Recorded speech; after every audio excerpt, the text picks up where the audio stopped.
Donc, comme dit François, c'est un atelier et on souhaite mettre en discussion le sujet suivant, les ergonomes et les intervenants en prévention à l'épreuve des convocations nouvelles, dont on a cessé de parler tout au long de ces 3 jours, en éclairant sur ce cas particulier, je dirais spécifique, singulier, du bien-être animal.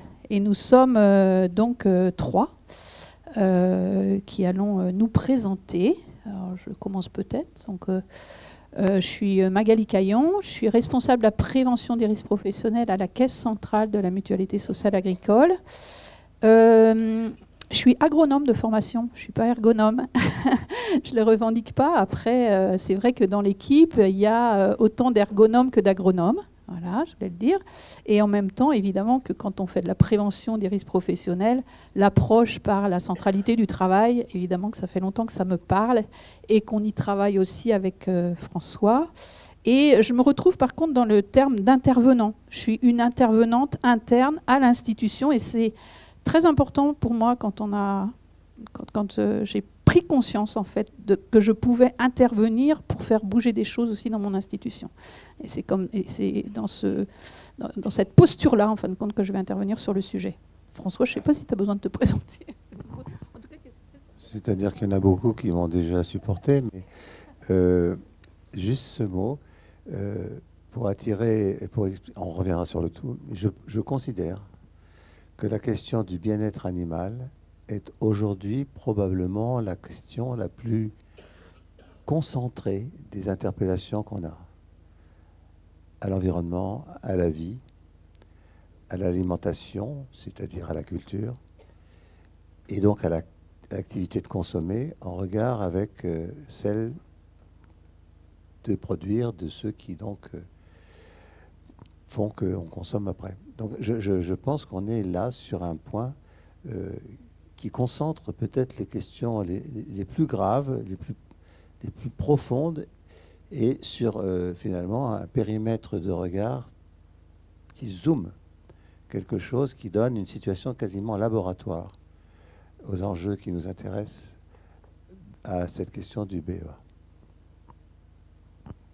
Bonjour, je suis Arnaud Zermenien, conseiller national en prévention et ergonome. Alors, je suis plutôt en charge des filières viticulture et vinification. Donc, vous me demanderez quel rapport avec le bien-être animal. Il n'y en a pas forcément directement sur ces filières-là. Mais en même temps, voilà, j'ai moi la chance de pouvoir être venu ici. Et donc, je suis aussi représentant de collègues qui travaillent plus spécifiquement sur cette thématique, donc, avec François et Magali, qui sont Steven Le Gallic et Florian Dassé, qui eux sont sur les filières animales. Et après, moi au départ, j'étais aussi sur cette thématique-là, mais je l'ai un peu lâché. Donc je vais être un peu plus dans l'animation au moment du départ.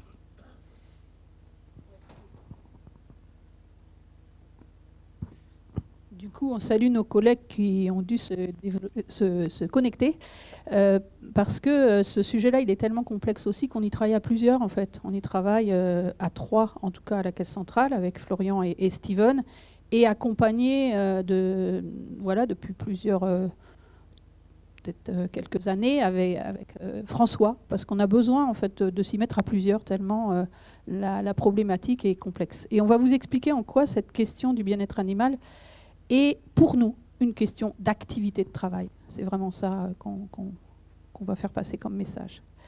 Alors, on va essayer de passer le premier slide. Voilà. Ah, touc. Voilà. Alors, ce premier slide vous montre en fait différents registres en fait de cette question du bien-être animal, ou en tout cas de contexte actuel.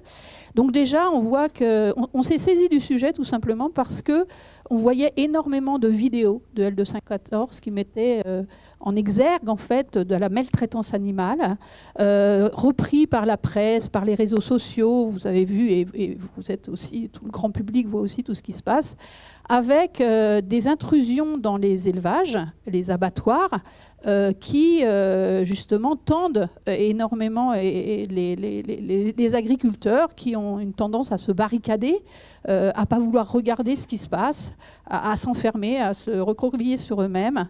Et il y a des moments où il y a eu énormément, et encore aujourd'hui j'ai reçu deux communications AFP sur des jugements par rapport à, justement, on y reviendra, la castration à vif des porcelets. Derrière tout ça, le deuxième volet que je voulais mettre en exergue, c'est qu'il y a une tension, en tout cas, une incompréhension entre les imaginaires que peuvent se faire les agriculteurs de leur activité, qui est bien de nourrir le monde, de nourrir les humains et les animaux, et le grand public, ou en tout cas de ce qu'ils en reçoivent comme interpellation. Et cette question de la mort des animaux, en fin de compte, pour les agriculteurs, ça fait partie du cycle de vie, du cycle de la vie, et aussi de leur économie. C'est-à-dire, s'il n'y a pas un moment passage de l'animal à un nutriment, enfin en tout cas des éléments dont on puisse se nourrir pour pouvoir grandir et vivre, eh bien, il n'y a pas d'économie, il n'y a pas de système en fin de compte. On est bien sur des animaux de rente. Donc il y a vraiment un dissensus entre le monde paysan et urbain aujourd'hui, en tout cas pour ce qu'en perçoivent les agriculteurs.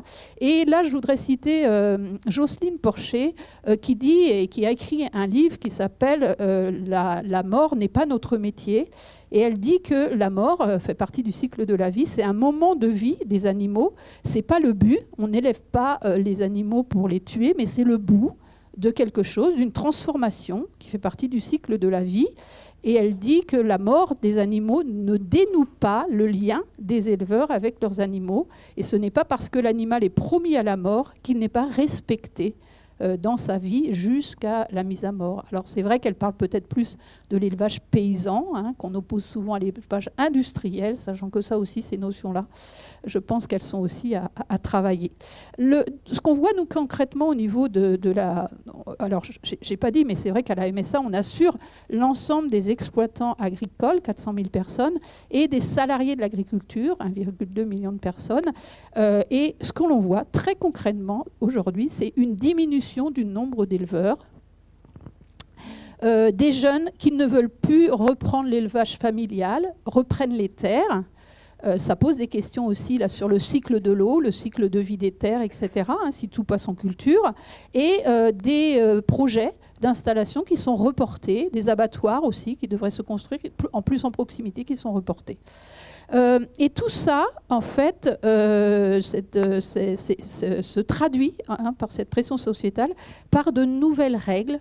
En fait, la transcription aujourd'hui, la réponse est surtout normative, avec de nouvelles règles. Il y a toute une réforme en fait, des règles sur le bien-être animal en 2023-2024, sur tous les registres, que ce soit les abatteurs, le transport, l'élevage, des choses très normatives qui viennent souvent au niveau européen, mais qui se déclinent en droit français, mais aussi qui sont surenchéries, je dirais, par les grandes et moyennes surfaces. Donc cette réponse normative à la demande sociétale a des conséquences en termes de... On verra, temps de travail, charge mentale, investissement aussi pour se mettre aux normes, conditions de travail dégradées. Et là, j'ai mis un petit exemple, si vous voulez, on peut éclairer sur ce qui se passe, sur une nouvelle réglementation qui est apparue début d'année 2023, sur l'interdiction de castrer à vif les porcelets à 3 jours, puisque maintenant, ils ont l'obligation d'anesthésier avant de castrer. Donc, je voudrais vous demander, est-ce que vous savez pourquoi on castre les cochons ? Comment ? Pour qu'ils grossissent, ok, mais il y a une autre raison. Exactement. C'est parce qu'un animal qui n'est pas castré, un mâle non castré, au bout d'un certain nombre de mois d'élevage, il va passer à l'âge adolescent, je dirais, et dégager des hormones qui vont rendre la viande en fait très forte, puisqu'il y a des détritus d'urée dans le sang qui vont faire qu'elle est pas consommables, en tout cas en France. On n'aime pas la viande qui sent très fort. Et du coup, il va falloir développer, c'est pour ça qu'on castre les cochons en amont, pour pouvoir pas développer justement cette urée qui rend la viande impropre. Et là, je voudrais vous témoigner, j'ai un petit témoignage d'une collègue sur le terrain qui m'expliquait ce qui se passait par rapport à cette obligation maintenant d'anesthésier avant de castrer les cochons. Et vous savez alors il faut quand même que je vous dise qu'aujourd'hui il y a des abattoirs qui acceptent les porcs non castrés, ce qu'on appelle les porcs entiers, tout simplement parce qu'ils ont développé des compétences en interne des abattoirs qui sont des nez, qui vont sentir les carcasses pour pouvoir mettre de côté et mettre dans des circuits de commercialisation différents, plutôt viande animale, etc., les porcs qui ont la viande justement qui n'est pas consommable, consommation humaine. Et du coup, ça nécessite une adaptation. Donc il y a des coopératives quand même qui ont développé ça. Et il y a des abattoirs qui refusent et qui exigent des agriculteurs qu'ils castrent les porcs, donc selon une nouvelle méthode qui est d'anesthésier avant de castrer. Alors, Marie, là, de Bretagne, me disait que la castration perdurera tant que les abattoirs ne seront pas au diapason. Dans les faits, mes contacts de la Chambre d'agriculture bretonne me confirment que la vente de l'idocaïne, qui est l'anesthésiant local sans lequel la castration est aujourd'hui illégale, n'est pas du tout au rendez-vous et est clairement sous-utilisée par rapport à la théorie. Mais de beaucoup, beaucoup. Une exploitante lui a dit la semaine dernière, il faudrait qu'on soit solidaires, qu'on se mette tous à livrer des mâles entiers aux abattoirs pour se rebeller, mais ce n'est pas gagné du tout. Et pour cause, un mâle entier livré chez Bigard est acheté en déclassé, ça veut dire qu'il n'est pas payé. Voilà, il est très mal payé. Et elle me confirme aussi que pour le moment, elle ne fait pas l'anesthésie, elle attend l'amende. Donc vous voyez la charge mentale que cette personne qui estimait bien travailler, du jour au lendemain, elle est dans un schéma d'illégalité. Elle attend l'amende, elle attend le contrôle, car cela suppose de manipuler les porcelets 2 fois plus, au moins, parce qu'il faut le prendre pour le piquer à l'endroit où on va castrer. Ensuite, il faut le déposer, il faut attendre que ça fasse effet, il faut le reprendre pour le castrer, donc 2 ou 3 fois plus de temps. Et le porcelet va crier 2 ou 3 fois plus, puisqu'à chaque fois qu'on le manipule, un porcelet de 3 jours, il hurle. Et c'est pour ça qu'ils ont des casques sur les oreilles. Et du coup, elle dit qu'en plus, le produit a des effets anticoagulants. C'est un défaut du produit. Cela prend beaucoup plus de temps. Et ils ont un salarié en moins en ce moment parce qu'ils ont des gros problèmes de recrutement.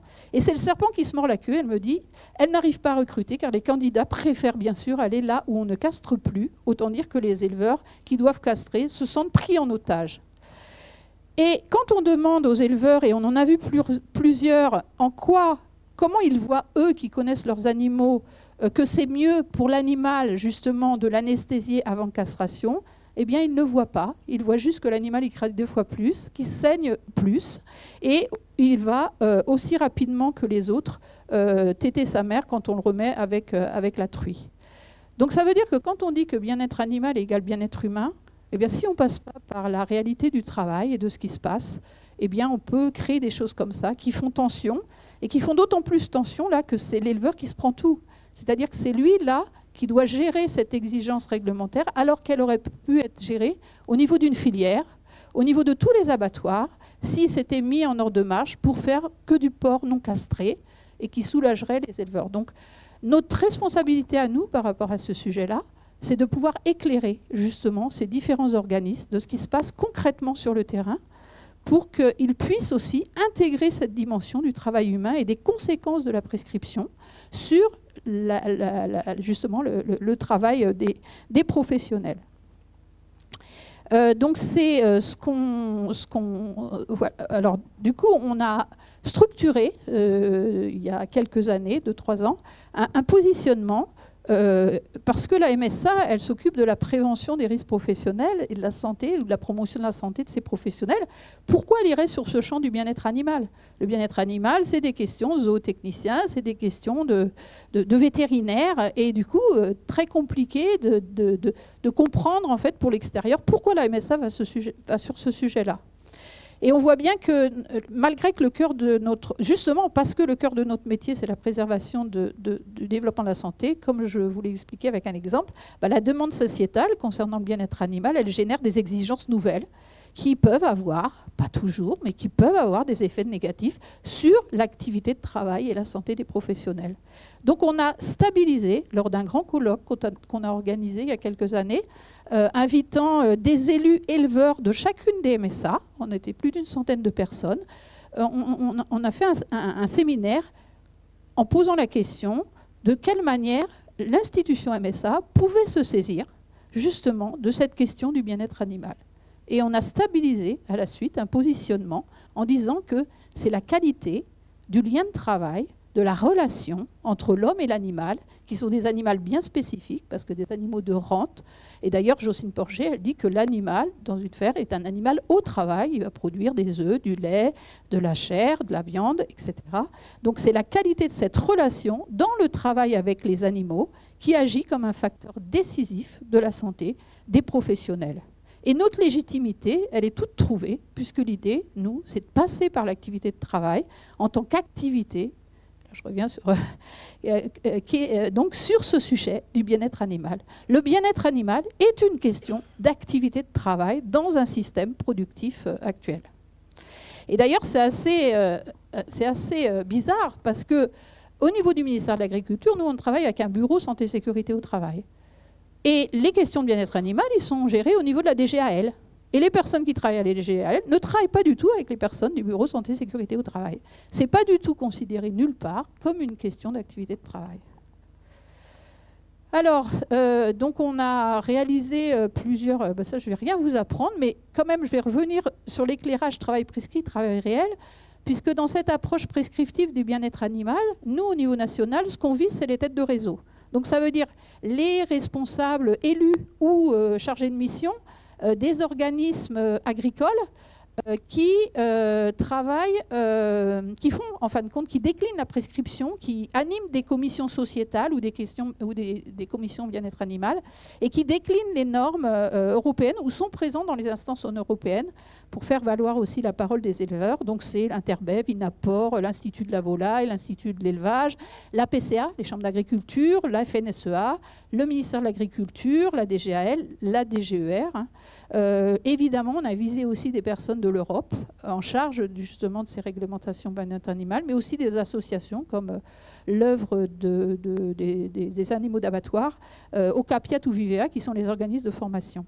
Et tout l'enjeu, en fin de compte, et on va vous montrer en termes d'action, c'est d'essayer de mettre en dialogue, en fait, ces deux dimensions du travail prescrit et du travail réel, et de faire prendre conscience, en fait, de déplacer ces personnes qui ont un rôle essentiel dans la prescription pour qu'ils intègrent, en fin de compte, cette dimension de l'activité humaine, en ayant l'idée de pouvoir les amener à reconsidérer la manière d'élaborer le prescrit pour pouvoir tenir compte de cette réalité du travail, pour des questions aussi, tenir compte des questions qui vont se poser dans le réel du travail, que la prescription puisse être, puisqu'il en faut, et c'est nécessaire, mais soit une ressource pour agir et non une contrainte supplémentaire à intégrer, pour que ça puisse donner du sens et reconnaître aussi la compétence des personnes, et notamment de la qualité que développent les éleveurs avec leurs animaux, pour avoir une chance d'être appliquées, parce qu'il ne faut pas rêver, hein, vous avez vu que des réglementations qui ne tiennent pas dans le travail, on ne les applique pas. Et du coup, les gens sont verbalisés. Et puis après, on crée du risque psychosocial. Et quand on crée du risque psychosocial, je rappelle quand même que les agriculteurs sont la profession qui a un taux de suicide 20% plus élevé que le reste des populations actives. Et tout ça dans une logique de reconnaissance de la compétence, de la qualité du travail et de la santé des personnes. Sinon, en fait, on oppose bien-être animal et bien-être humain.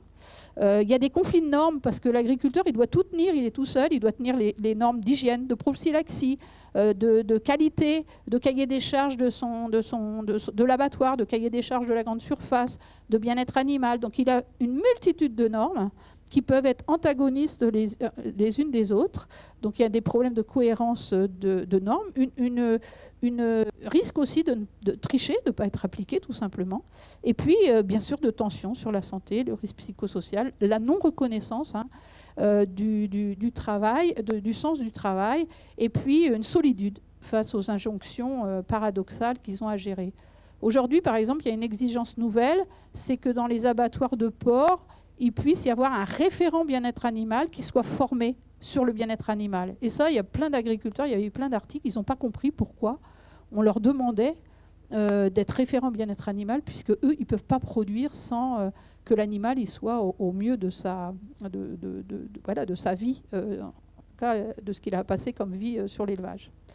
Alors on a créé derrière, on a rassemblé tous ces acteurs, une 50aine de personnes, et on a créé, donc nous 4, hein, avec François, des journées d'échange qui s'appellent Bien-être animal et si on passait par le travail. Ce que je voudrais dire de cela, c'est que déjà on a essayé que ce soit de les mettre au travail. En fait, c'est pas évident quand on a des gens comme ça qu'on ne connaît pas. Comment on fait pour les mettre au travail? Donc on s'est appuyé aussi sur des méthodologies d'intelligence collective pour les faire réfléchir en fait en quoi ça les... Comment ils traitaient cette question, comment ils vivaient cette question, eux, de là où ils étaient du bien-être animal, et qu'est-ce qu'on pouvait faire ensemble. Dans l'objectif aussi de pouvoir continuer des rencontres, et on est en train de préparer la 3e, pour pouvoir construire ensemble un champ, si vous voulez, d'intercompréhension. On est venu de façon aussi modeste, sans vouloir ni prescrire, ni dire ce qu'il fallait faire, parce que personne n'a la solution, tellement le sujet est complexe, mais plutôt de mieux se comprendre dans un espace capacitant, où on apprend des uns et des autres, et où on arrive à dégager des pistes et à s'appuyer sur les uns et les autres pour pouvoir avancer sur ce sujet-là, en tenant compte toujours de l'activité réelle. J'ai mis quelques phrases, parce qu'en fait, vous voyez, au milieu de l'image, il y a un comédien. Et une des journées, on a fait jouer par des comédiens des paroles d'éleveurs qu'on avait captées lors de visites. On a fait une 30aine de visites sur des exploitations avec François, avec Steven, avec Florian. On se les répartis sur toute la France. Et on a passé du temps avec les éleveurs pour leur demander comment ils vivaient cette pression sociétale, qu'est-ce qu'ils en faisaient, voilà, comment ça les interpellait, comment eux, ils comprenaient que leurs animaux vont bien. Et là, vous voyez qu'il y a un fossé entre ce qu'ils disent, qu'ils voient, qu'ils lisent, qu'est-ce qu'ils lisent de l'animal, et ce qu'on exige en termes de réglementation. Ce n'est pas du tout la même chose. La réglementation, elle est très prescriptive, elle ne tient pas compte de ce qu'eux sentent de l'animal. Et comme la réglementation, elle est identique pour tout le monde, eh bien, il y a tout un fossé entre eux, comment ils lisent et ils comprennent l'animal, et ce qu'on exige d'eux. Donc on a révélé par des jeux d'acteurs en fait les paroles des éleveurs, et j'en ai mis quelques-unes, je vais les lire. Le métier, c'est beaucoup d'observation, après ça c'est une histoire d'œil aussi. Moi je pense avoir l'œil. C'est quoi avoir l'œil de l'éleveur? Ça pose vraiment cette question-là aussi. C'est quoi avoir l'œil en termes de compétences, en termes de... Voilà. Le caractère, la beauté, la forme du corps, des bêtes qui ont de la race. Une vache c'est très intelligent, il y a des chouchoutes. Une vient se faire caresser, c'est jaloux. Quand on donne de l'amour à une vache, elle vous le rend. Si on donne un coup de bâton, elle vous le rend. Mais le problème, c'est qu'on ne sait pas quand. Il y a des garces. Il faut comprendre leur caractère. La fibre animale, c'est super important en élevage. Quand j'ouvre la porte d'un bâtiment, d'une salle, en 2 secondes, je sais si elle va ou pas. C'est l'ambiance. Un cochon qui réagit. Vous voyez votre enfant. Eh bien, vous savez quand il est en forme le matin ou pas. Vous savez s'il est malade ou pas. Ben pour nous, c'est pareil. On connaît la réaction des animaux. S'il y a du bruit ou pas, la façon dont l'animal vous regarde nous permet de savoir s'il va ou s'il n'est pas en forme. Les qualités de l'éleveur, c'est la pertinence, c'est la patience, pardon. C'est être calme, c'est savoir voir les animaux. Alors ça veut dire quoi, voir les animaux pour un éleveur? Et comment on peut révéler ça, de cette compétence intégrée justement dans son métier? Ce ne sont pas les règles sanitaires qui font le bien-être animal. Le bien-être animal dépend de nous, de notre présence indispensable. Ce sont des animaux domestiques. Pour moi, le bien-être animal, c'est déjà le bien-être de l'éleveur. Si l'éleveur est bien physiquement et psychologiquement, il ne tapera pas ses vaches. Ça va ensemble. On parle beaucoup de bien-être animal, mais on oublie de bien-être humain. Si tu galères tous les jours à manger avec des seaux, tu as mal, tu as un truc, ou si tu n'es pas rémunéré, tu galères. À un moment, il faut bien qu'il y ait quelque chose qui prenne, et ça peut être l'animal. Donc on voit bien que dans les cas complexes qu'on a de retrait des animaux, quand ça va jusque-là, c'est qu'il y a des problématiques complexes derrière, multifactorielles, sociales, familiales, et évidemment économiques derrière. Voilà. Alors juste, hop, bah celui-là, il n'a pas voulu, donc je le passe. Je voulais juste dire que ce qu'on est en train de mener là, est-ce que c'est une recherche? On s'était dit c'est un laboratoire de travail En tout cas, est-ce que c'est un cadre d'intermédiation qu'on a mis en place? En tout cas, c'est un processus ininterrompu et on n'arrête pas par étapes et qui se nourrit de plein de choses. Il y a différentes couleurs. En violet, enfin, c'est ce qu'on fait au niveau de la MSA. C'est-à-dire que ce sujet-là, il est tellement complexe, il questionne tellement, évidemment, la reconnaissance et la compétence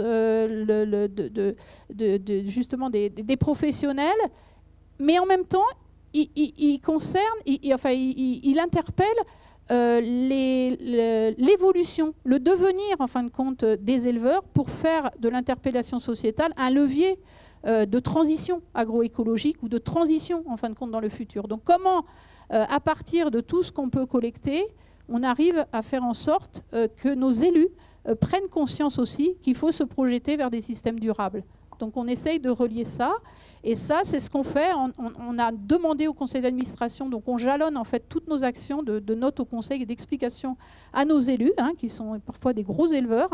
Et on a nommé en fait 4 référents bien-être animal élus pour construire avec nous et comprendre de là où ils en sont, comment justement ils traitent cette question-là. On a des opportunités en fait quand on fait venir ces gens dans ces séminaires bien-être animal. Ici on partait de travail, on nous invite, l'IDEL, l'Institut d'élevage nous a invités à ces formations référents bien-être animal. On est intervenu à des AG, notamment d'OABA. On va intervenir dans Interbev, dans la commission sociétale.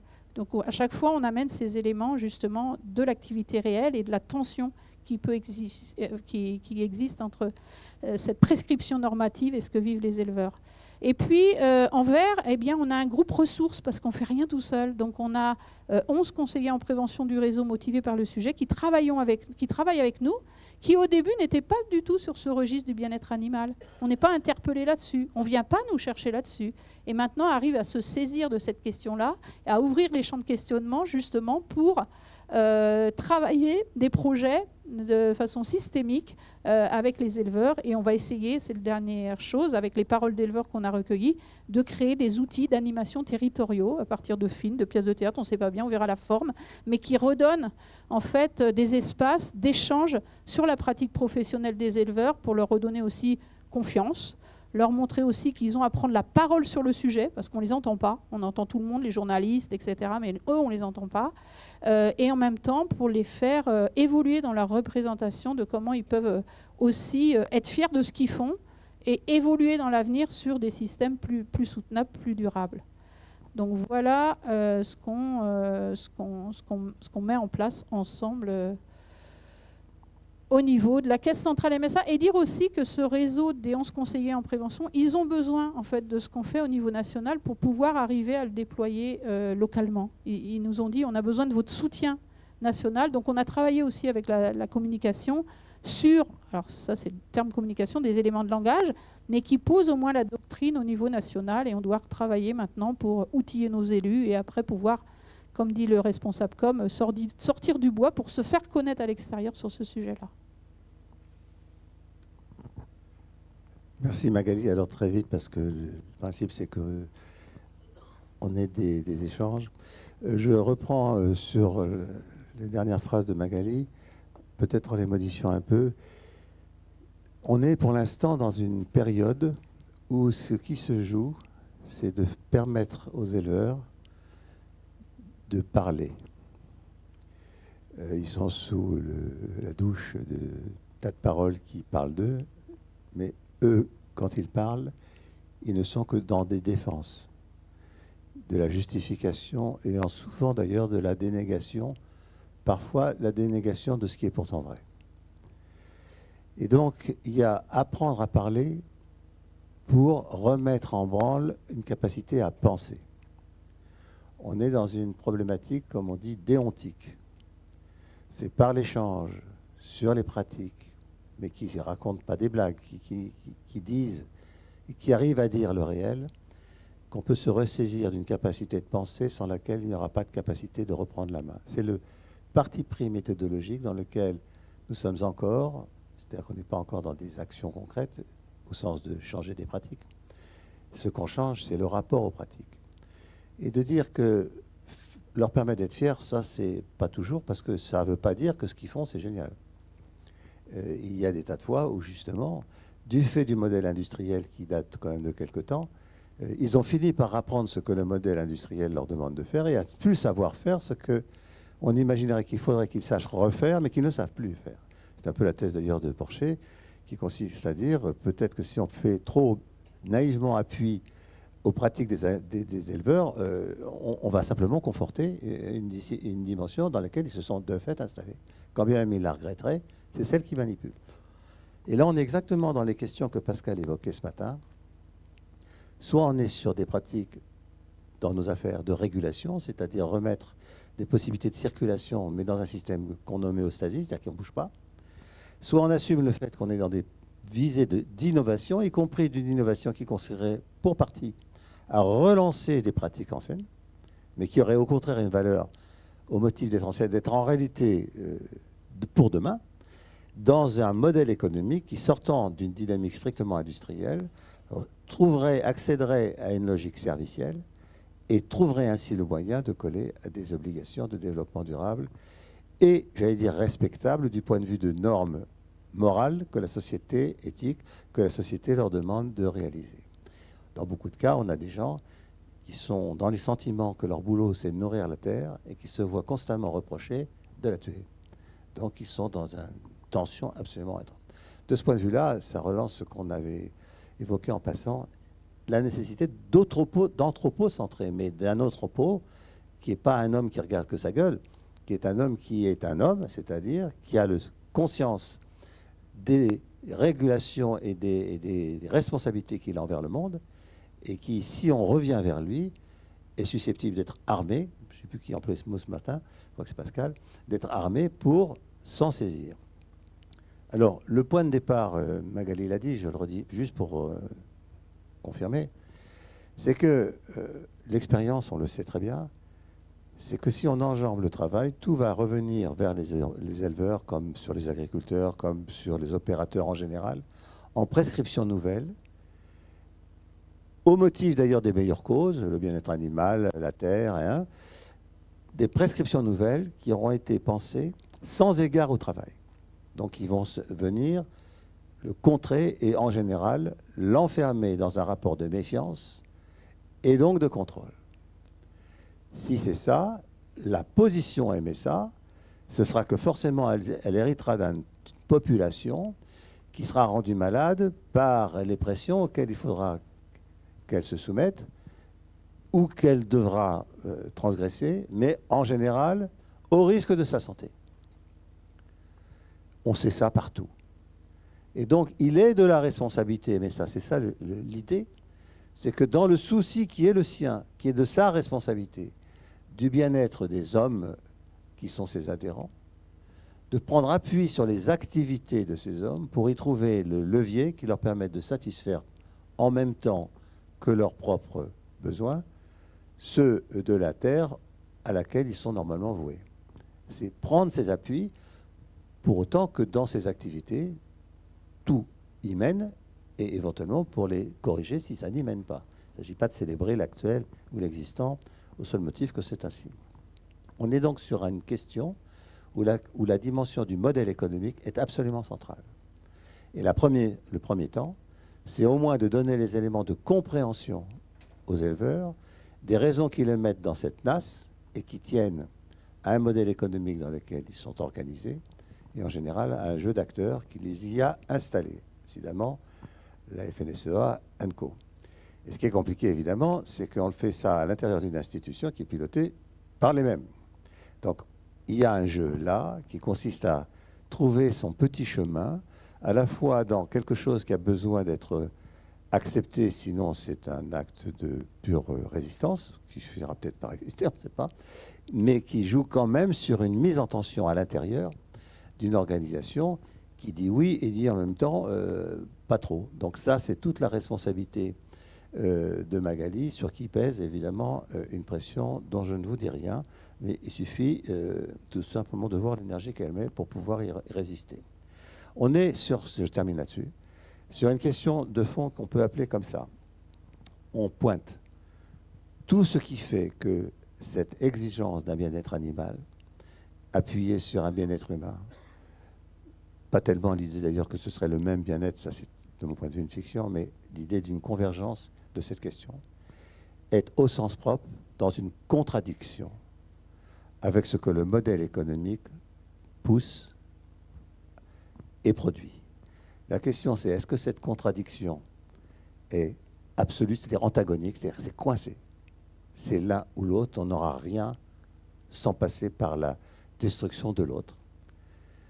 Est-ce que c'est antagonique ou bien est-ce que ce sont des contradictions qui, tout antagoniques qu'elles puissent être quand même, laissent la place à une certaine façon de s'y prendre qui éloigne un peu l'antagonisme pour laisser la place à une possibilité d'agir qui ouvre des chemins, qui casse finalement l'unité originelle du modèle et, sous cet angle, une vertu finalement d'innovation.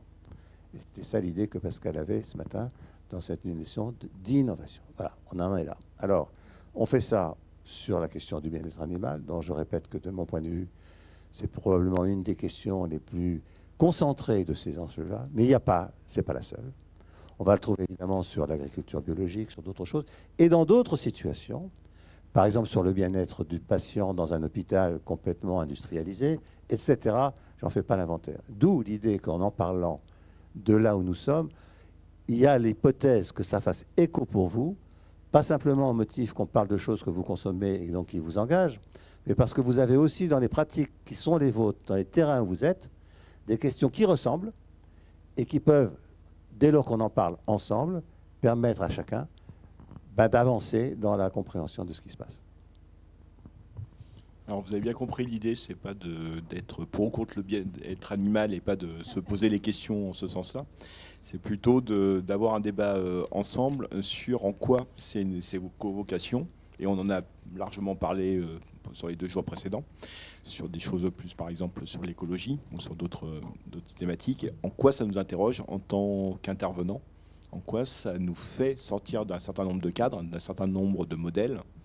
Donc on peut reprendre plein de choses qui ont été dites sur les précédents jours, sur des questions des périmètres d'intervention, sur la question de dérouler un fil, de comment on construit une intervention, comment on construit un cadre aussi pour réaliser cette intervention. Voilà, c'est ça qu'on veut mettre en débat, parce que nous, ça nous a bien posé ces questions-là. Parce que là, on vous montre le fruit de plus de 2 ans, où les premières fois où on a parlé de ça, au niveau même de l'institution, ce n'est pas du tout acté qu'on aille sur ces questions-là. Donc voilà, si des personnes veulent poser des questions ou intervenir. Donc l'idée, c'est qu'il y ait du débat entre nous, entre vous, enfin entre nous tous. Merci de vous présenter au tout départ. Bonjour, merci. Fabienne Gouty, Université de Bordeaux. Quelques mots sur ce débat, pour le lancer peut-être, le prolonger. Donc moi, j'ai travaillé sur ma thèse sur comment ne plus ignorer les agriculteurs. Et je partais d'un laboratoire de santé au travail, Épicène, on fait de l'épidémiologie, cancers environnementaux, on est par exemple par rapport aux pesticides, produits phytopharmaceutiques. Et puis notre hypothèse de départ était que les agriculteurs justement pouvaient s'exposer. Donc on avait une vision de la santé, ce qui pouvait faire santé. Et par rapport à quand on les rencontrait, on se retrouvait comme ce que vous présentez sur les éleveurs, de pouvoir leur permettre de mettre en mots des choses, de pouvoir parler alors qu'ils étaient dans un phénomène de justification, de se justifier parce qu'il y a une pression sociétale très forte qui venait à leur porte avec des tracts, les empêcher de parler de ça. Donc comment nous, on pouvait aller mettre en visibilité des expositions aux pesticides, aller faire des relevés surfaciques, qu'ils acceptent de le faire pour pouvoir montrer que effectivement ils peuvent être exposés ou exposer d'autres personnes. Parler de ce sujet-là était très intéressant, mais aussi problématique. C'était difficile à aller sur ces questions-là. Et en fait, ça nous a amené à nous demander qu'est-ce qui fait santé et qui est-ce qui décide ce qui fait santé. C'est pour ça que je présentais ici hier, qu'on va s'intéresser à ce qui fait santé pour les personnes en activité et définir ensemble des enjeux communs ou des définitions ensemble de ce qui peut faire santé pour chacun. Hier, je présentais quelque chose sur les pesticides aussi en Tanzanie notamment, où des personnes, pour acquérir un certain statut social, parce que ça fait santé pour elles, d'avoir de l'argent, de pouvoir avoir un statut social, vont pouvoir se mettre au danger de notre point de vue. Et donc là, je veux en venir, c'est que mon postdoc actuel porte sur le bien-être animal, pas exactement, mais plutôt sur les chiens d'assistance et quelle est leur activité. Et du coup, peut-être quelque chose pour nourrir le débat que je n'ai pas vu là, Nous, on s'est entouré notamment d'éthologues et de ce qui fait santé pour les personnes, mais je dirais pour l'animal avec qui on travaille. Et donc, du coup, à l'instar de ce qu'a fait Geoffrey Beaujoin, Damien Cromer, ils sont sur une double analyse de l'activité. On va chercher l'activité de l'éleveur, par exemple, ou de la personne ou de l'éducateur, et en même temps, l'activité de la vache, des animaux.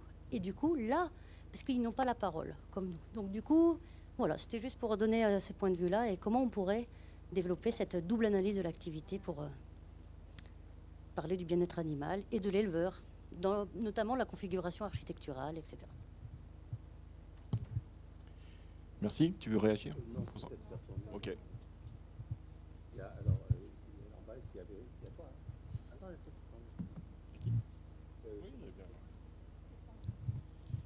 C'était passionnant de t'entendre, Magali. Donc Christian Duterte, économiste. Je voudrais que tu puisses revenir à un moment donné sur deux choses que je pense être très importantes et qui poursuivent la discussion que nous avons engagée ce matin, déjà hier, à vrai dire. Parce que tu es intervenu tout au début en disant « je suis une formation d'agronome, je ne suis pas une ergonome, et en même temps je suis une intervenante ». Alors je pense que là, tu identifies une question qu'on a mis en discussion avant. Est-ce que le métier, c'est un métier d'intervention ou est-ce que c'est un métier d'ergonome? C'est une question qui n'est pas du tout négligeable parce que visiblement, ce que tu embarques en ce moment et dans la coopération avec Arnaud, en fait, une logique pluridisciplinaire. Toi, Arnaud, peut-être d'autres, François au nom d'Athémis, peut-être d'autres, je ne sais pas, je ne me souviens plus. Voilà, c'est une logique pluridisciplinaire de l'intervention. J'aimerais que tu reviennes sur cette question, si tu peux. Après, il y a un deuxième point qui me paraît extrêmement... qui passait un peu vite pour moi, c'est que ce que je comprends d'un des objets de l'intervention, c'est la constitution d'un espace d'intermédiation. Alors, c'est aussi une question qui a commencé à être abordée dans ce colloque via l'intervention de Vincent, et qui a été repris à plusieurs reprises. C'est-à-dire, est-ce que, finalement, lorsqu'on s'engage dans une perspective, un projet qui à la fois intègre les enjeux écologiques, un autre rapport aux animaux, et en même temps un enjeu de travail, on sent que derrière, en filigrane, il y a des enjeux tels que tu voulais poser ensemble d'émancipation, est-ce que ça ne suppose pas la création relativement stable, vous dites maintenant depuis plusieurs années, d'espaces d'intermédiation? Alors, si c'est le cas, c'est extrêmement important pour moi, parce que ça signifie que lorsqu'on réfléchit à l'intervention dans la perspective de la transition, il faut non seulement réfléchir de l'évolution de nos propres métiers, de la façon dont nos métiers, donc ce qu'on a commencé à discuter tout à l'heure, introduit d'ailleurs par Thierry, c'est-à-dire quels sont les dispositifs réflexifs pour nos métiers, pour progresser, comment ils fonctionnent, mais également des dispositifs d'intermédiation qui offrent une certaine stabilité. Voilà, j'aimerais que tu puisses revenir sur ces deux questions.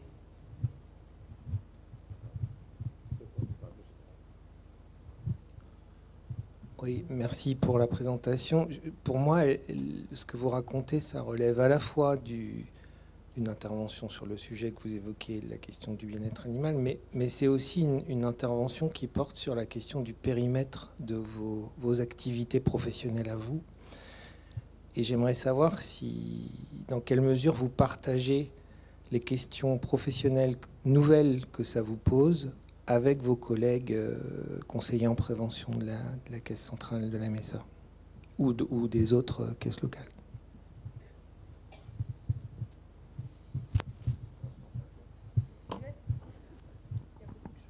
Il y a beaucoup de choses. Beaucoup de choses. Peut-être, je ne sais plus ton prénom. Fabienne. Fabienne, on est bien au courant des travaux de Geoffrey Beaujoin et de comment il s'appelle? Non, c'est pas Josiane Voisin, c'est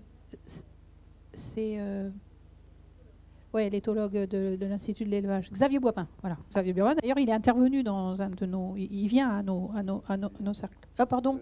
Bon, excuse-moi, c'est moi qui suis sourde. C'est très rare. C'est très rare, en fait, d'avoir une analyse croisée par des éthologues et des ergonomes, parce que là, c'est vraiment ça. Et c'est vraiment dommage. Et c'est vrai qu'aujourd'hui, tout ce qui est, je dirais, tout ce qui... les normes sur le bien-être animal, aujourd'hui, ça s'appuie sur énormément d'études en éthologie. Et justement, en discutant avec des gens de l'Europe, ils ne se nourrissent pas de la compréhension de l'impact sur le travail. C'est un impensé, le travail. Voilà, on pense à l'animal, or l'animal, il est dans ce système particulier-là, dans un lien de travail, dans un lien d'inter... Je ne sais pas si on peut parler de subjectivité, mais d'intercompréhension entre deux êtres qui travaillent dans un espace de travail. Et ça, aujourd'hui, ce n'est pas investi. C'est des vides. Voilà. Donc je pense qu'il y a énormément de choses à faire là-dessus. Alors il y a plein de gens qui travaillent sur les animaux.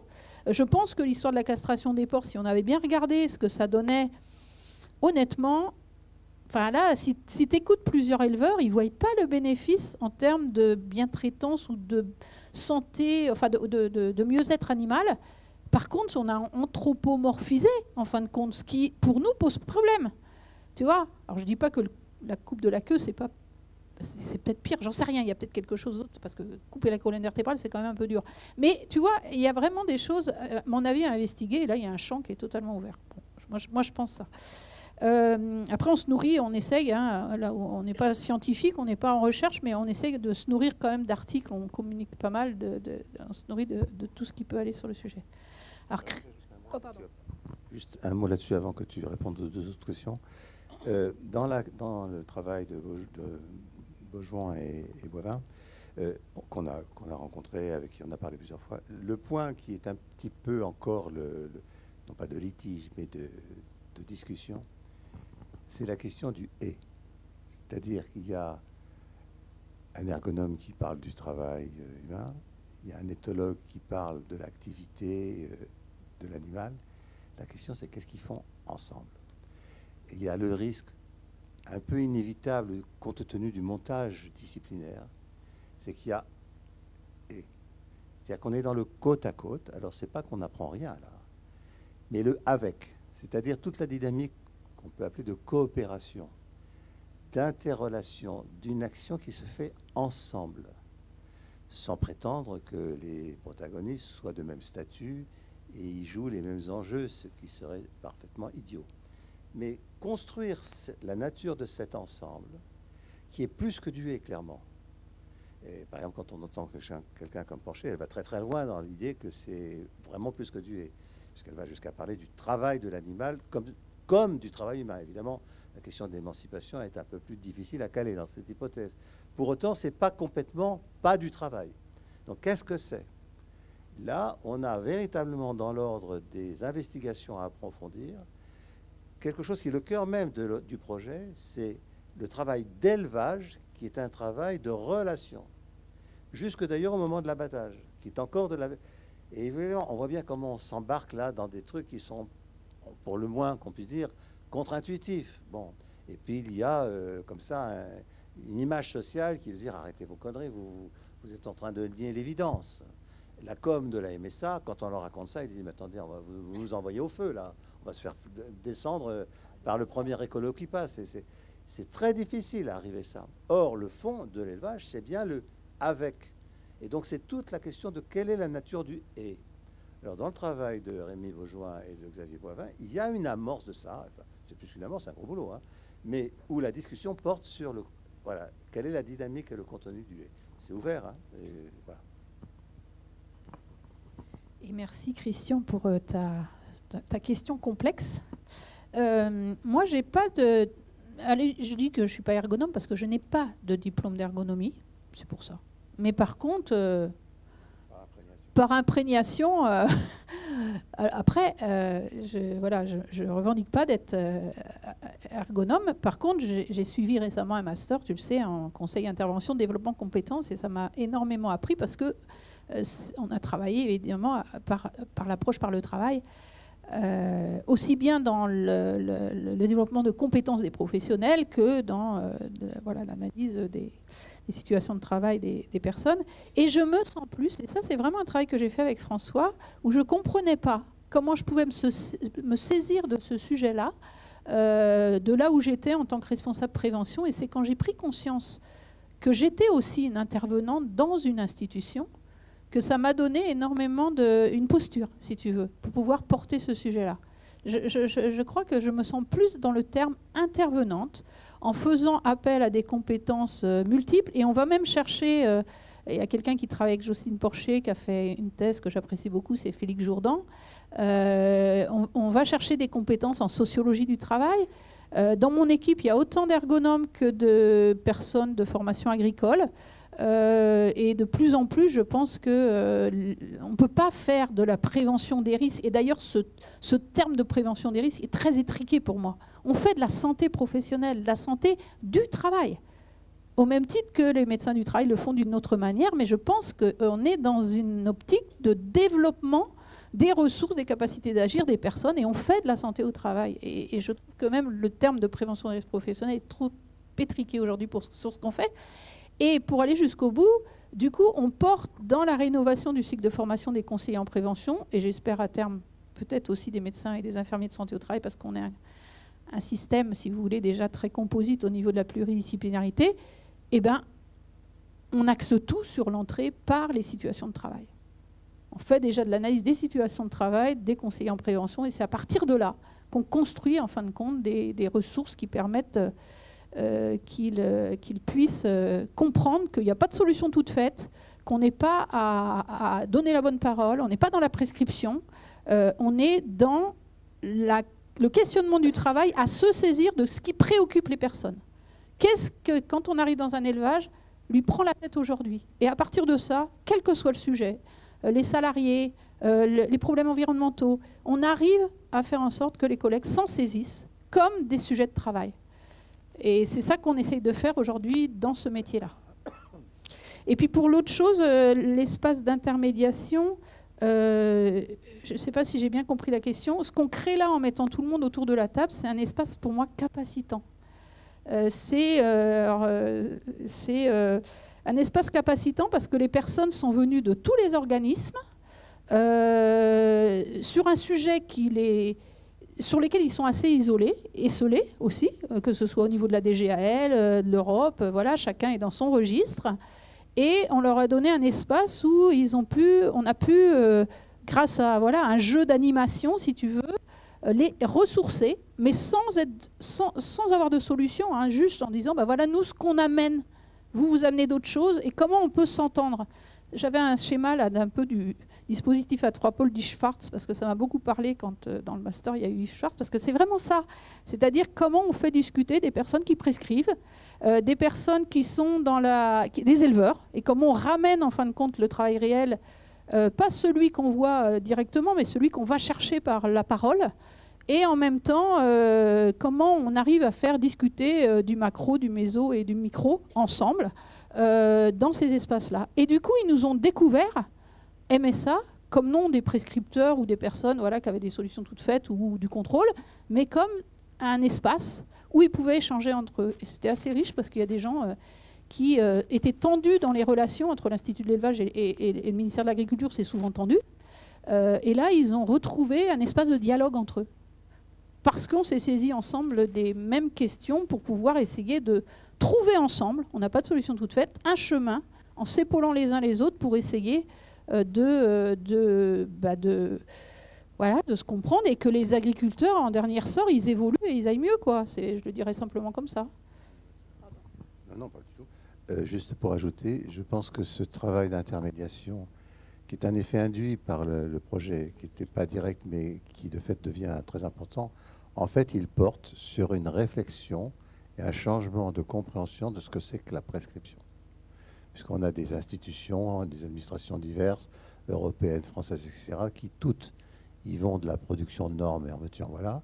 Et donc la question, c'est la compréhension de ce que veut dire prescrire, non pas la négation de la nécessité de prescrire, mais la nécessité de réfléchir sur comment prescrire pour que ça, à la fois, prenne appui autant qu'il est possible sur ce qui, dans le travail, a besoin d'être soutenu, et par ailleurs, ce qui, dans le travail, doit pouvoir exister pour accueillir une prescription qui peut leur venir de l'extérieur. Pour revenir à ce que disait Pascal ce matin, il y a du développement durable qui s'impose, et puis il y a la notion du verrou de l'activité, c'est-à-dire ce que l'activité impose. Et c'est dans le croisement de ce qui s'impose de l'extérieur à l'activité, des exigences qui ne sont pas immédiatement internes à elle, et puis ce qui, dans l'activité, doit s'imposer dans l'acte de prescription. La confrontation, ça, c'est véritablement un travail qui est mené avec les représentants des différentes institutions, pour qui c'est réellement une découverte. Et pour qui c'est une découverte que la MSA leur offre ce moyen-là. On en est à la 3e rencontre. Ils ne s'en vont pas, donc ça veut dire qu'ils trouvent bien quelque chose. Ce qu'on peut imaginer, c'est que plus ils vont s'en convaincre, plus ils vont se mettre en difficulté avec leur propre institution. Donc là, il va y avoir un besoin véritablement d'organiser les espaces de relations pour pouvoir construire les moyens finalement de faire face à nouveau là du point de vue d'un métier de prescripteur nouveau. Et j'avais quelque chose à rajouter dans ce que tu as demandé, dans ta question, c'est que, en tout cas pour faire ce chemin-là, parce que c'est vraiment un chemin, une découverte, moi ça a été essentiel d'avoir un espace de réflexivité sur ce que je vivais. Parce que j'ai eu des hauts, des bas, des doutes, énormément de doutes, sur la capacité de l'institution à se saisir de ce sujet-là et sur la capacité, en fait, sur le chemin à trouver pour pouvoir porter ce sujet-là en interne. C'est quand même pas rien, quoi. Conseil d'administration de la Caisse centrale MSA, quoi. Je me retrouve avec des gros éleveurs en face, etc. Donc, comment je peux en parler ? Donc, j'ai besoin, en fin de compte, j'ai eu besoin de ces espaces et je suis une supervision à Thémis, voilà, et ça fait des années, parce que c'est essentiel. C'est essentiel de pouvoir avoir un espace extérieur à l'institution où tu puisses parler de tes doutes et en même temps d'être ressourcé sur la compréhension de ce que tu vis. Ça, c'est essentiel. C'est pas juste exprimer, c'est être ressourcé en termes de compréhension, parce que ce qu'on rencontre dans notre travail, c'est des trucs universels qu'on rencontre tous. Et j'essaye maintenant d'essayer de porter, on essaye avec Arnaud, d'essayer avec plusieurs, d'essayer de porter que nos propres corps de métier de santé et sécurité au travail doivent avoir des espaces pour pouvoir se saisir ensemble des difficultés qu'ils ont dans le travail, parce qu'on se coltine des trucs quand même pas tristes, quoi. Quand tu vas sur une exploitation, que tu as les gens qui te pleurent dans les bras ou qui vont pas bien, qu'est-ce qu'on fait de ça? Comment tu ramènes ça? Comment tu as des espaces collectifs, enfin des espaces ensemble pour en parler, quoi. Et qu'est-ce qu'on en fait ensemble? Et qu'on ne soit pas esseulé face à ces difficultés. Et ça, c'est vraiment, je pense, essentiel dans nos métiers. On traite de sujets très compliqués. Arnaud? Ouais, pour répondre aussi, pour compléter, je pense que ces notions-là, et par exemple, on vous parle de notion d'intervention. La notion d'intervention est quelque chose de très récent, il me semble, qu'on en discute en tant que tel au sein de la MSA, et c'est pas encore quelque chose qu'on a suffisamment instruit et qu'on a suffisamment mis en place et débattu, parce que traditionnellement on parle plus d'action de prévention. Donc au-delà des mots, ça renvoie à des notions quand même assez différentes de comment on pense les choses et comment on pense quand même notre action sur le monde et notre action sur les sujets sur lesquels on est. Donc ça, c'est tout nouveau qu'on va sur ces termes-là. Il y a encore un gros travail à faire sur ça. Donc c'est vrai qu'on l'a un peu entamé avec les conseillers en prévention dans leur cycle. On le fait un petit peu en creux avec les personnes qui sont un peu plus confirmées. Et après, je pense qu'il va falloir encore qu'on insiste sur ça. Et nous, un de nos moyens aussi de faire bouger les choses, c'est le plan santé-travail, le plan santé-sécurité au travail, voilà, en agriculture, qui est quelque chose à notre main et sur lequel on voit, en tout cas, c'est une manière de nous décrire et de faire avancer les choses, à la fois d'entériner des évolutions et à la fois d'innover et d'en lancer d'autres, quoi. Et donc je pense que, on en rediscutera, mais je pense que dans le futur plan, il y a quelque chose autour de ces notions d'intervention qu'il va falloir qu'on mette plus en avant. Et aussi pour reboucler un petit peu sur des questions aussi et pour boucler aussi avec ce qu'on a fait pendant ces 2 jours, c'est en en quoi c'est une nouvelle convocation vraiment nous interroge et en quoi ça nous fait dépasser un certain nombre de choses. Ça nous fait aussi aller sur des terrains, parce qu'on aurait pu saisir le BEA par les risques, par le risque psychosocial, à la rigueur le risque TMS lié aux manipulations, voilà, on aurait pu, et on nous attendait à la rigueur sur ça. Et c'est surtout pas ce qu'on a voulu faire, quoi. Ce qu'on a voulu faire, c'est passer vraiment par le travail. Passer par le travail d'une manière très générale et pas uniquement sur des questions de santé aussi. Voilà. Parce que c'était aussi un risque, c'était d'aller que sur les questions de santé et pas sur les questions d'activité. Si je peux ajouter, parce que ce que tu viens de dire, c'est le vrai résumé de ce qui se joue. Prendre cette question-là, non pas par les risques, ce qui est l'histoire de la MSA, le risque, ce qu'ils appellent d'ailleurs le risque animal, c'est-à-dire l'animal est un risque. Voilà. Et donc la chose, c'est le boulot d'un éleveur, c'est de se prémunir du risque que constitue l'animal. Comme le client est un risque, comme l'élève est un risque, enfin, l'autre est un risque. Voilà. Ça, qui est dans les gènes, je dirais, de la MSA, qui est la gestion des risques, en le prenant dans ce sens inversé, on crée un contre-pied absolu des métiers de la prévention. Bon, c'est pas que ça démarre, c'est déjà instillé dans différents endroits, mais c'est là posé comme véritablement une clé d'entrée. Alors, pour reprendre la question de Thierry, ça passe pas tout seul, évidemment. Mais en même temps, c'est véritablement ça qui est la stratégie, pour le coup, de la direction attachée à ça, et en même temps que se joue la certification en ce moment des services de santé. Il y a un démontage en réalité d'une catégorie qui a bien séparé la santé et la sécurité et qui ici oblige à les repenser ensemble. Mais là, c'est orthogonalement contraire à tout ce que l'ingénierie législative est en train de mettre en place, qui au contraire creuse la séparation.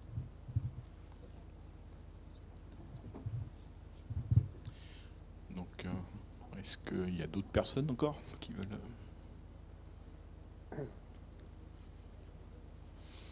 Pour le moment, non. Juste par rapport au... si vous auriez des exemples de ressources, le fait que les éleveurs se soient regroupés dans ces espaces, qu'est-ce qu'ils ont pu mettre en place, des formes d'innovation entre eux, des petites choses qui font bouger, qui les ont aidés, si vous auriez des exemples. Et pourquoi je dis ça, c'est aussi parce qu'on vient de finir...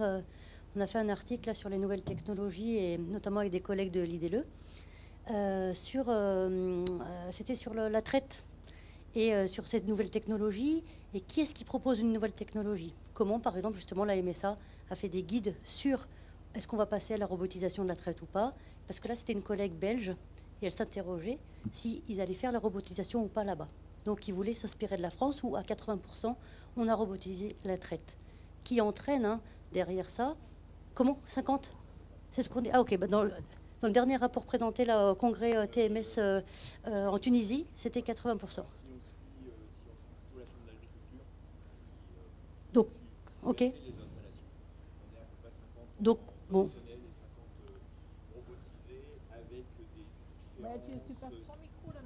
Pardon.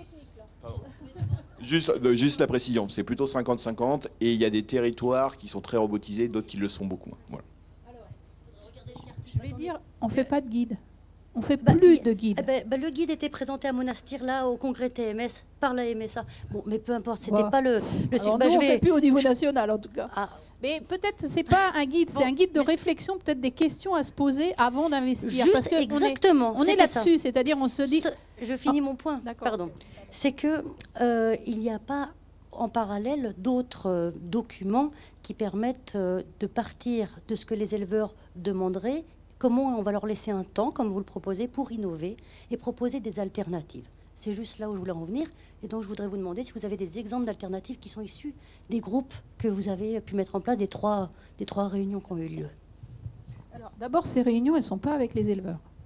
Elles sont avec les têtes de réseau en charge du bien-être animal, des organisations nationales représentatives du monde de l'élevage.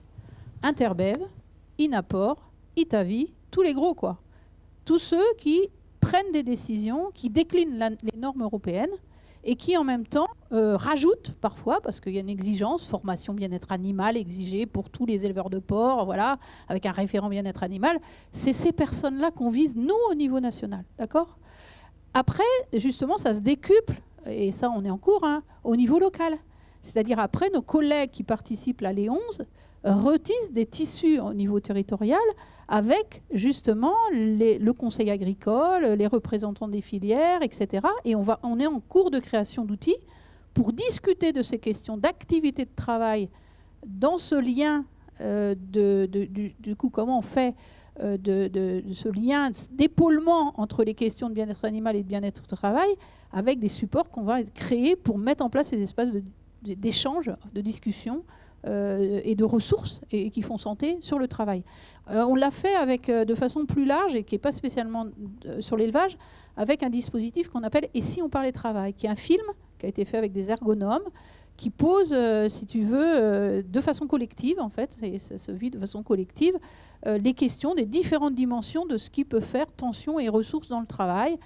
En fait, c'est parti d'études ergonomiques hein, qui permettent de montrer que l'éleveur, parce que c'est tous des petites entreprises, il est chef d'entreprise parce qu'il décide des investissements, il est encadrant parce qu'il organise le travail et en même temps il est ouvrier. Donc quand il prend 50 vaches en plus, si tu veux, il ne mesure pas, il investit là, ce qu'il faut pour investir, mais il ne mesure pas les conséquences en termes de travail. Donc en fait, tout ce dispositif-là, et si on parlait passé par le travail, il n'est plus là, Thierry, parce qu'il accompagne aussi, ouais. Eh bien, font qu'on arrive à les faire prendre conscience de la manière dont ils s'engagent dans le travail, dans l'investissement, et que tout est lié, en fait, et qu'il faut avoir une approche plus systémique, tout en faisant que le bonhomme, il dure. Parce que c'est ça le problème, c'est que le bonhomme, il peut... Moi, je rencontre des jeunes qui ont 30 ans qui me disent, bon, après mon burn-out, enfin, et là, tu te dis, il y a quand même un problème, quoi. C'est-à-dire, ils se prescrivent tellement de travail. Ils ne voient pas, en fin de compte. Et tous les dispositifs d'évaluation du temps de travail ne parlent pas aussi de la charge mentale que ça représente, en fait, leur travail. Donc, tout ça, on va essayer de faire quelque chose plus spécifique sur l'élevage, mais interfilière, parce qu'il n'y a pas à faire de différenciation. Et surtout, le but, c'est de faire en sorte que plutôt qu'aujourd'hui, ils se barricadent, vous avez vu, ils se barricadent tous, là. Ils mettent des barrières partout. C'est comment ils sont en capacité de parler de ce qu'ils font et aussi de se projeter sur une écoute positive de la demande sociétale, je ne dis pas de L214, mais de la demande de la société d'avoir des animaux qui sont respectés dans leur élevage et en même temps d'avoir une garantie que l'animal soit bien traité. Et comment ils sont en capacité de parler de ça en révélant de la manière dont ils font de leur métier, quoi, dont ils font élevage, dont ils élèvent les animaux. C'est pas rien élever. Ce terme-là, il est quand même très, très, très fort, quoi. Donc voilà, on va créer ça. On est en chemin, je ne sais pas dire. Un point juste complément. Le processus a consisté dans un premier temps à rencontrer beaucoup d'éleveurs chez eux pour essayer de comprendre comment eux, ils prenaient cette question. Est-ce que ça leur parlait, pas? Alors, il y avait le filtre par les préventeurs de la MSA qui organisaient ces contacts, donc sur la base d'un critère qui leur faisait penser que là, c'était intéressant, soit parce qu'il y avait quelqu'un qui était très engagé, soit quelqu'un qui faisait plutôt frein, mais qui n'était quand même pas fermé à l'hypothèse qu'on en parle. Donc on a rencontré, alors c'est vraiment collectivement, on est 4 à l'avoir fait. Moi, j'en ai pas fait de tout, hein, et j'en ai fait plutôt moins que d'autres, puisque c'était moins mon quotidien, mais enfin quand même quelques-uns. Et donc là, on a fait remonter une diversité de relations à la question, et documentée à travers une diversité d'organisations et de projections des acteurs. Ce qui était intéressant aussi, c'est la recension de tout un discours de défense, de négation et d'organisation de la mise en scène de soi comme étant moins indigne que ce que l'on raconte qu'ils sont. Donc ça fait partie aussi du matériau clinique qui est là et dont il s'agit bien, justement par tout ce travail déontique, d'essayer de trouver les moyens de le dépasser pour que ça permette d'accéder au-delà de phrases en slogan et en justification, à une pensée, et donc d'abord à pouvoir supporter le regard de l'extérieur, parce qu'on est moins en défense et on est plus en capacité d'exposer, et donc de rendre compte des difficultés dans lesquelles ils sont. C'est-à-dire donner accès, faire en sorte que le monde accède à leurs difficultés. plutôt que de les protéger comme si elles n'en étaient pas, au motif que tout regard qui viendrait vers eux serait un regard invasif. Ça, c'est extrêmement important. Et on n'en est pas du tout encore au point de pouvoir déboucher sur des propositions quelconques. Par contre, là où ça bouge dans le sens de ce qu'on dit, c'est avec les institutionnels. Alors ça bouge, c'est lent, hein. C'est vraiment du pas à pas, là, pour le coup, hein. On est vraiment dans ce... Magali a repris l'expression d'intervention, donc, à état non final connu, quoi, et par étapes. C'est extrêmement ça. Et ça, du point de vue institutionnel, c'est pas rien, parce qu'en général, c'est bordé dans des temps, hein. Ouais, et ça me semble aussi, enfin, moi, je relierais aussi à une question qui a été aussi abordée, c'est la question de la préconisation et la question du livrable aussi, où on a une forte pression aussi institutionnelle et des habitudes aussi de livrer quelque chose. Parce qu'on est aussi dans une institution où il n'y a pas de commande. C'est-à-dire, c'est qu'ils adhèrent auprès de nous sur un service qu'on est censé leur rendre, mais après, c'est comment on matérialise ces services rendus, autres que par la réalisation de l'action, donc par le fait d'y aller, par le fait qu'il y ait de la visite médicale, mais qu'il y a un autre rendu qui matérialise ce qui a été fait et ce qui a été réalisé et en quoi c'est porteur de transformation. Et là, on cherche à sortir un peu de ces schémas-là, justement, juste après des guides de préconisation, qui dit la bonne pratique, la bonne façon de faire. Et on est de plus en plus sur des choses qui sont plutôt de venir interroger le travail. Et les méthodologies qu'on développe sont plutôt autour de ça maintenant, de lancer ça, de lancer les thématiques. Là, Magali, vous parlez, si on parlait de travail, on a aussi trouvons des solutions adaptées, qui est quelque chose qui pour faire émerger un questionnement sur les questions, alors au départ de TMS, mais aussi de RPS, enfin, sur plein de choses comme ça, où on re-rend l'entreprise actrice de ça, où ça nous change aussi la posture, parce que c'est pas nous qui faisons le plan d'action, on essaye de le construire plus ou moins avec l'entreprise, et ça peut être des choses très, très vagues. Et voilà, et là, ça change aussi à la fois notre posture, nous, mais aussi le regard qu'a l'institution aussi. J'insiste quand même parce que on est dans une institution qui est quand même beaucoup plus grande que nous, on est une toute petite partie de l'institution. Et puis le regard aussi des autres, des partenaires et des adhérents et de nos cibles, quoi. La vôtre, pour revenir à ce que je disais tout à l'heure en préambule, ça serait l'analyse de l'activité de l'animal, de l'éleveur, de la filière et puis de la vôtre. Comment vous-même vous avez des marges de manœuvre ou pas qui vous permettent d'asseoir votre action. Mais on se bat pour garder les marges de manœuvre, hein. C'est pas facile. On est un peu des électrons, enfin, je sais pas comment dire, mais c'est pas aisé. Hein ? C'est pas le bon mot, c'est quel bon mot ? Marge de manœuvre, c'est pas... Ouais. C'est-à-dire qu'en fait, déjà, on se bat dans... Enfin, moi, pour être pilote de ce projet-là, si tu veux, comment dire ? On est rattrapé par tellement de choses du quotidien, de l'urgence, de la certification là, qui nous plombe, de trucs, d'indicateurs à rendre, de choses comme ça. Il faut pousser des coudes. Et ça, tu ne peux pas le faire tout seul. Il faut du soutien. Il y a François, il y a l'équipe, on y croit, quoi.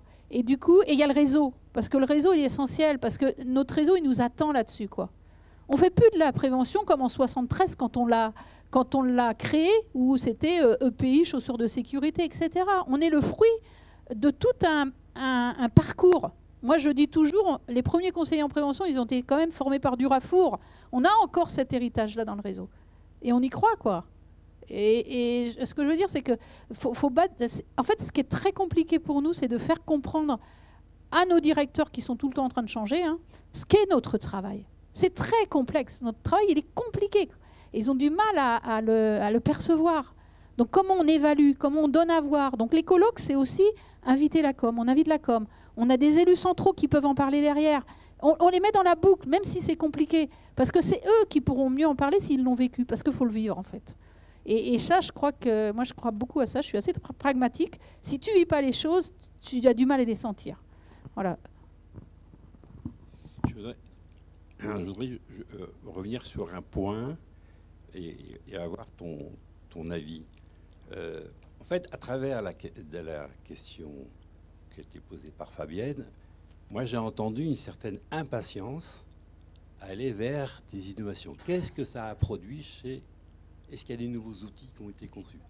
Donc une forme d'impatience à ce que le processus débouche sur des éléments repérables en termes d'innovation. Ce matin, Pascal nous a invités dans l'accompagnement de projets, dans la façon de concevoir de projets, à distinguer deux étapes. Une étape longue de mise en discussion entre les acteurs concernés par le champ de question pour qu'à travers ces rencontres, ces échanges, ces délibérations, arrive à émerger une vision du futur partagée. Et que si cette vision du futur partagé n'est pas au rendez-vous, l'impatience de tomber sur des innovations qui ont une portée réelle ne peut pas être prise en compte. Il y a un problème, comme il disait, ce n'est pas de l'urgence. L'urgence, c'est s'y mettre, mais il y a besoin de temps, notamment d'une distinction entre deux étapes qu'il indiquait très clairement dans son exposé. Alors, je voudrais savoir si, de ton point de vue, là, la façon d'imposer Pascal ce matin la question fait écho avec ce que vous faites, parce que pour moi, c'est très important s'il y a ces deux étapes. Et d'autre part, le mode d'organisation de l'intervention ne va pas être le même. La deuxième question que j'aimerais te poser, c'est comment, au besoin, vous sentez le changement d'étape? C'est-à-dire, qu'est-ce qui serait, à votre avis, parce qu'à un moment donné, on a besoin de modifications malgré tout. Donc, quels seraient des éléments de compréhension de la dynamique qui permettent de considérer qu'on est dans un changement d'étape potentiel, avec une possibilité, cette fois-ci, des éleveurs, parce qu'in fine, c'est quand même les éleveurs qui sont principalement concernés, pas l'institution. Comment les éleveurs sont en capacité de vivre dans leur travail et dans leur développement de leur exploitation la tension que tu as nommée, que vous avez nommée à l'initiative de votre intervention et de votre proposition. Ce serait quoi les éléments de compréhension qu'on peut passer à un dispositif d'accompagnement des éleveurs cette fois-ci? Voilà, c'est ça mes deux questions. Alors, avant d'entamer les réponses, on va prendre une dernière remarque ou question, et puis après on répondra. Oui, c'est juste témoigner le fait que j'ai la chance de travailler avec des conseillers en prévention et de témoigner que ce réseau, il est d'une richesse absolue dans l'expérimentation qu'il fait dans les cadres des dispositifs de la MSA, des dispositifs nationaux, hein, et qu'il y a effectivement du temps à prendre pour essayer de comprendre qu'est-ce qui fait aussi la diversité, la variabilité de cette question du bien-être animal. Parce que ça n'est pas que des questions de bovins qu'on mène à l'abattoir. Il y a des centres équestres, il y a des élevages d'autres animaux. Il y a une complexité de cette question du bien-être animal. Et je trouve qu'effectivement, il faut laisser le temps au temps de bien comprendre aussi, de témoigner que les conseillers en prévention sur le terrain sont parfois des explorateurs de cette chose-là, de cette question-là. Et qu'effectivement, on en revient aussi à ce que Arnaud disait sur le plafond de verre, c'est quelle est notre capacité à faire remonter du terrain toute cette connaissance, ce témoignage, pour que ça puisse aller effectivement dans les hauteurs des organisations et qu'au niveau des directions, il y ait effectivement une prise en compte réelle de ce qui se passe et non plus une vision très subjective en fait de ce qu'est la chose. Mais ce réseau-là, il est d'une richesse incroyable. Je pense, y compris nos propres directions à la MSA.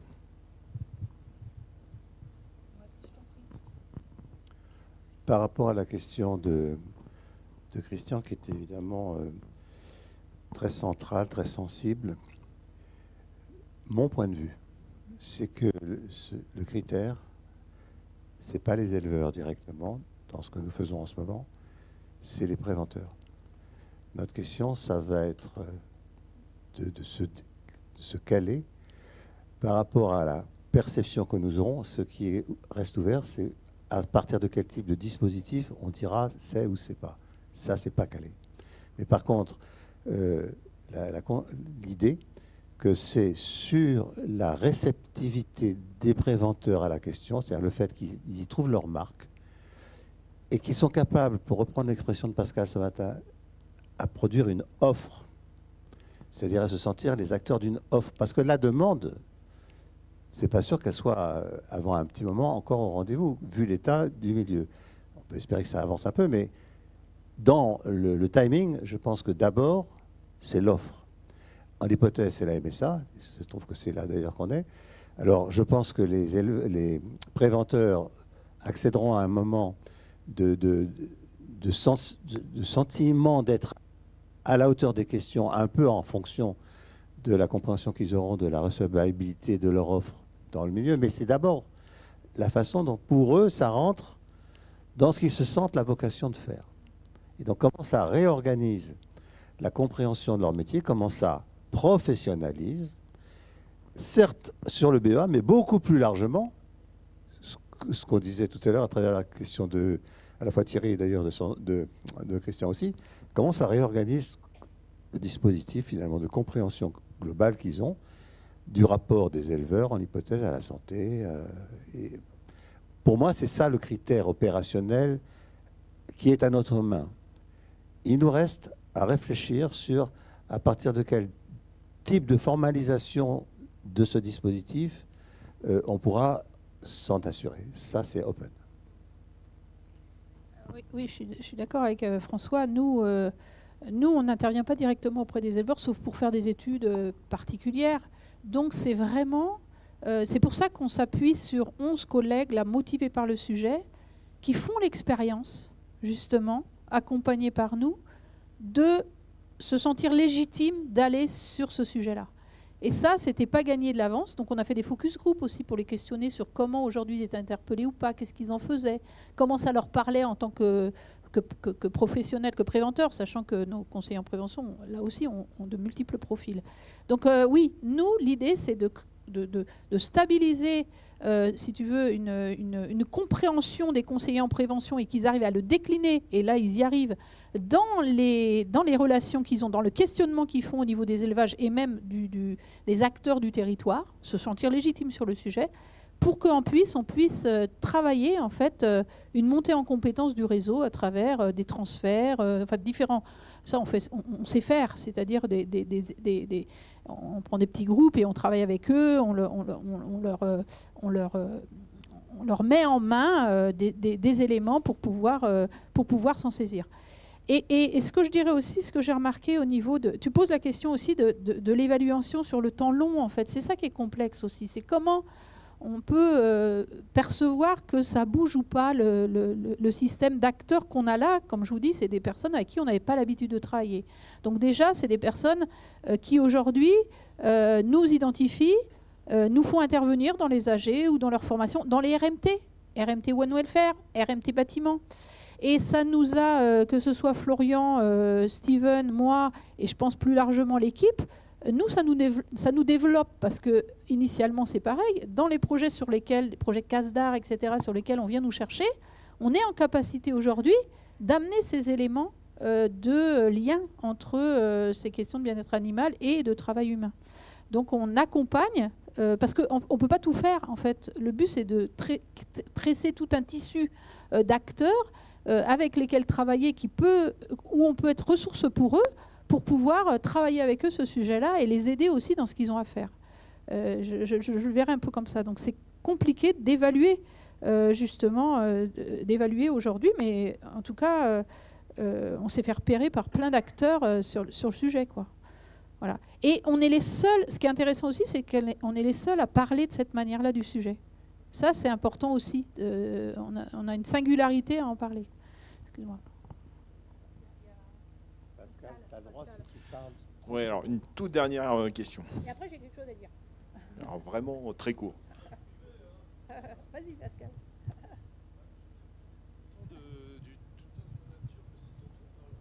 Pardon. Je voulais poser une question d'une toute autre nature que ce dont on parle depuis tout à l'heure, qui renvoie finalement les dimensions de l'action. La question c'est un objet. Je connais bien Jocelyne Porcher. On a travaillé ensemble enfin, on a fait des choses ensemble à l'INRA. J'ai toujours été un peu incertain, surtout quand Jocelyne a commencé à argumenter que l'animal travaille. Et la question que je voulais vous poser, c'est on voit bien dans ce que vous avez présenté, on entendait qu'il y avait une différence de critères de regard qui étaient portés par les éleveurs, sur le bien-être animal. Ils ne regardent pas ce qu'ils disent sur le bien-être animal. Tu racontais quand ils rentrent, ils sentent qu'il y a des prises d'informations, des perceptions qui sont de nature assez différentes de la doxa. Est-ce que ça relance le débat est-ce que ça contribue au débat? Est-ce que c'est pris en compte dans le débat sur une réflexion sur la nature du bien-être animal, ça? Et si ça y contribue comment? C'est vraiment parce que cette question du bien-être animal, elle est compliquée quand même. Juste d'un mot, je pense que ça y contribue. Enfin, pour nous, ça y contribue parce que en fait, ça met en tension des sources d'information, des éthologues, etc., qui développent des tas de connaissances sur ce qui se jouerait derrière ça, et puis une connaissance qu'ont développé les éleveurs, qui peut rentrer d'ailleurs en contradiction les unes avec les autres. Très difficile d'arbitrer d'ailleurs en l'occurrence, parce que le problème renvoie finalement qu'est-ce que c'est que le bien-être. Donc pour le principal, les éthologistes vont être sur des critères de non-nuisance ou de bien-traitance. Le bien-être, déjà, ça s'embarque. Et je pense que la proximité intersubjective, peut-on dire, de l'homme et de l'animal crée des compréhensions de l'animal par l'homme. Et d'ailleurs, ça se découvre de l'homme par l'animal lui-même. Il y a quelque chose qui est de l'ordre de l'amicalisation, qui est au sens... Ils s'amicalisent. Et de ce point de vue-là, il y a de la coopération. Alors, mais tu as raison, on est sur des questions où l'entrée strictement scientifique au sens canonique des disciplines éthologiques est une entrée manquante dans beaucoup de cas pour les praticiens, on va dire, mais inversement, il y a tout un savoir heuristique, empirique, très profond. Quand ils ne l'ont pas perdu au motif des organisations qui les ont mis à distance des bêtes, il ne faudrait pas qu'ils soient encore plus oubliés au motif qu'on voudrait s'en servir. On est sur ça. Ça fait partie des choses. Oui, on va arrêter de dire merci, parce que c'est vrai que merci de toutes les réflexions, parce que le fait d'avoir aussi travaillé ce sujet nous remet en réflexion aussi sur ce qu'on doit pour continuer à construire. Je crois que c'est important. Et dire aussi que ce projet-là, je le positionne, on a parlé de projet politique. Eh bien oui, c'est un projet politique, dans l'engagement qu'on y met en tant que professionnel, de se saisir de cette question en se disant que c'est de notre responsabilité d'y faire quelque chose et qu'on ne peut pas laisser en l'état actuel les choses. Et on a toute légitimité, c'est ça aussi la force, à parler de la centralité du travail sur ce sujet-là. Et de là où on est au niveau national, on peut le faire. Donc il ne faut pas s'en priver. Voilà. Et ça peut amener les transitions, les mutations agricoles. Et on peut se saisir de tous les sujets, je pense aussi, environnementaux aujourd'hui de la même manière.